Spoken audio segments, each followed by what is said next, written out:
Баршаңызға сәлем достар, сіздермен Айгерім. Бүгін мен сіздермен тез дайындалатын дәмді гуляштың рецептісімен бөлісемін, қабыл алыңыздар. Гуляштың гарнирін өз қалауларыңыз бойынша жасай беруге болады. Бүгін мен сіздерге картоп пюресімен жасап көрсетемін. Видеоны соңына дейін қарап, міндетті түрде менің каналыма тіркеліп қойыңыздар.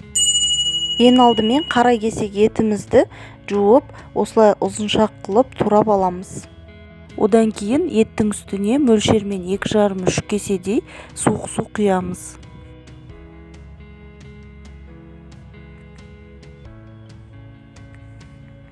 Етті қатты отқа қойып бір қайнатып аламыз. Қайнағаннан кейін көбігін алып тастаймыз да астын жай отқа қойып ақырындатамыз. Еттің суы тартылғанша мөлшермен 1 сағат қайнатамыз. Етіміз 1 сағат қайнап піскеннен кейін сұйық май құйып майда қуырамыз. Одан кейін етіміздің үстіне пиязымызды саламыз. Пиязды да ұзыншақ қылып турап аламыз. Енді ет пен пиязды жақсылап қуырамыз.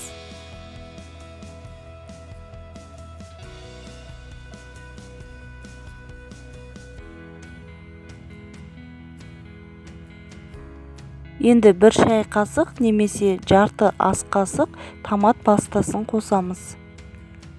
Барлығын жақсылап араластырамыз. Ендігі кезекте осы еттің үстіне 1 ас қасық ұн қосамыз да араластырамыз. Мен адам санына байланысты жасағандықтан 1 ас қасық қана ұн қосамын. Егерде көбірек жасасаңыздар, онда 1,5-2 ас қасыққа дейін ұн қосуға болады. Жақсылап араластырамыз, одан кейін сәл ғана тұз қосамыз. Тұзды негізі етті суға пісірген кезде қосамыз. Менде мына жерде тұзы сәл аздау болғаннан кейін біраз ғана қостым.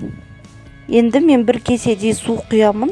Егерде гуляштарыңыз сулы болғанын қаласаңыздар, онда суын сәл көбірек құюға болады. Гуляштың еті дайын болды. Енді оттан алып тастасақ болады. Енді біз гарнирін дайындайтын боламыз. Гарнирына менде картопты жақсылап аршып, жуып аламыз да бірнеше бөлікке осылай бөлеміз.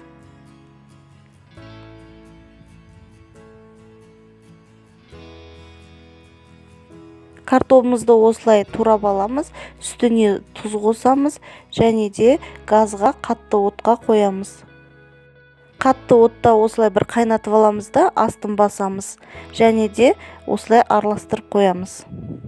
Картопымыздың піскенін осылай көріп аламыз. Одан кейін суын төгіп тастаймыз да арнайы картоп езгіштермен картопымызды езіп пюре жасаймыз.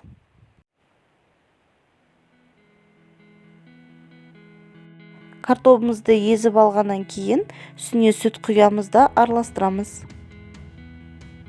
Ендігі кезекте 1 ас қасық сары май қосамыз. Сары майды да ерігенше араластырамыз.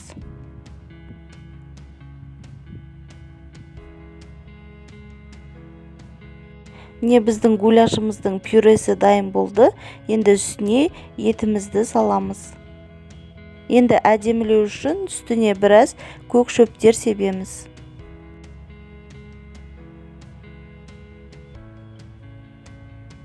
Өте дәмді гуляшымыз дайын болды.